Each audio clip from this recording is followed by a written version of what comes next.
In this lesson, I'm going to give you a brief overview of the timeline section of the workspace, as well as opening and closing a Flash file and the library panel. So let's just go open a new document just so we can see the workspace and start from here. Alright, so I'm choosing the selection tool. I always end up choosing one of the selection tools so that just in case I accidentally click somewhere on my project that I haven't made a modification. Like if I had the bucket tool and I accidentally clicked somewhere, I might fill in the space. Right now there's nothing to fill in, but anyway, I always like to have my toolbox defaulted on the selection tool just because I can't. It'll enable me to not make any mistakes with some of the other tools. I don't know, it's just maybe a pet peeve of mine.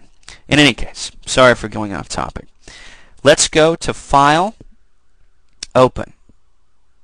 Now, I've taken this little Flash file from the web. You can search for FLA files and SWF files. Now, here's the difference between these files. An SWF file is basically after you've created the Flash project and you've exported it to its final form. That's an SWF. So if we try to open an SWF within Flash, watch what happens. See, it brings up the Flash player. You hear that music in the background? Let me make this bigger.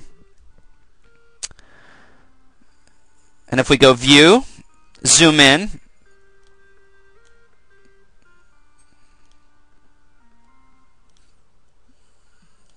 we'll zoom in some more. Where'd it go? There it is. So all this basically is a very simple Flash file that's an equalizer with some music in the background. Alright. But you notice it didn't bring it into our Flash workspace because an SWF file is the published version of the Flash project. Now an FLA file, if we go back to this same Flash project, an FLA file is what you're working with within the environment of Flash. So when we open an FLA file for that same exact project, now we're able to see it within Flash. So let's open or expand our library section. Now here we've opened an existing Flash file, and it tells you here because you can open several different files at once and they'll all be tabbed. This was the original untitled document or project that we opened that we didn't do anything with. Here's our music FLA. Now over here to the right we see all the different elements that make up that Flash file. So if we want, we can zoom in a little bit on this Flash file just to so we can see it like so. And now we can look over to the right here, and under Library it tells you all the elements that make up and when it was modified and everything you want to know about it basically. But here we see that we have some graphics as well as some movie clips, a button, and another movie clip down here that make up this Flash file. So if you click on any one of these, whether it be a graphic or a movie clip, up here you see a small preview of that file. So you can kind of experiment by clicking. See that now that this section, what that is, that's this middle section of the file. And yeah, you see our previews. So, and there it puts it on the timeline right there. Now, here's how the timeline works, because basically Flash is similar to Photoshop in the sense that there's layers, but you have a timeline in Flash because what you're dealing with is really video or animation. a start time and an end time. And it may keep looping, but these are frames, just like picture frames or movie frames is probably a more apt term.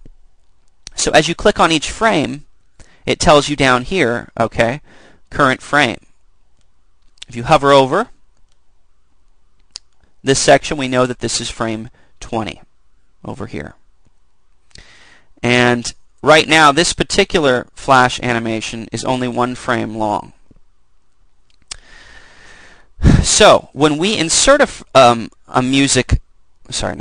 we insert a flash timeline layer, it stacks it just like you would in the real world when you're stacking papers. So if we wanted to add a layer, we can do it here, or we can do it, remember here, insert timeline layer, like so, and it stacked it on top of music. Or we could right-click, insert layer, delete layer. Let's insert another layer.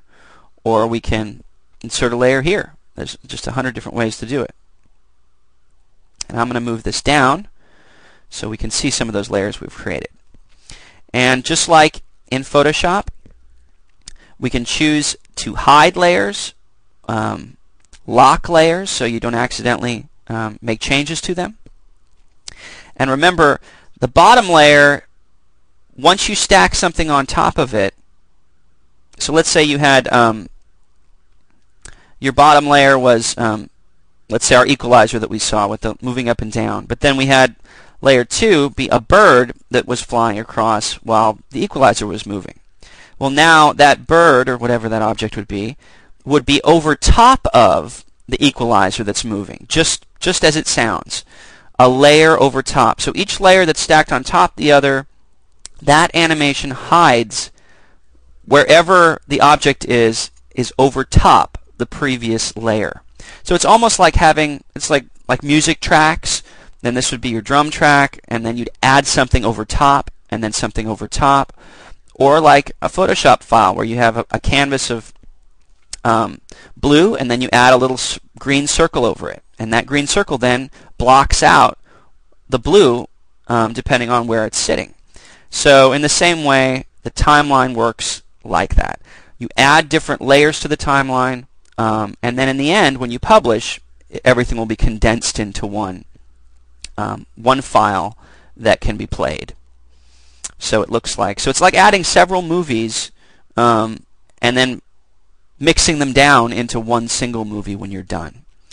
And that's how the timeline works. And we'll learn later about what keyframes are and how, well, basic. I'll leave that up to a future lesson.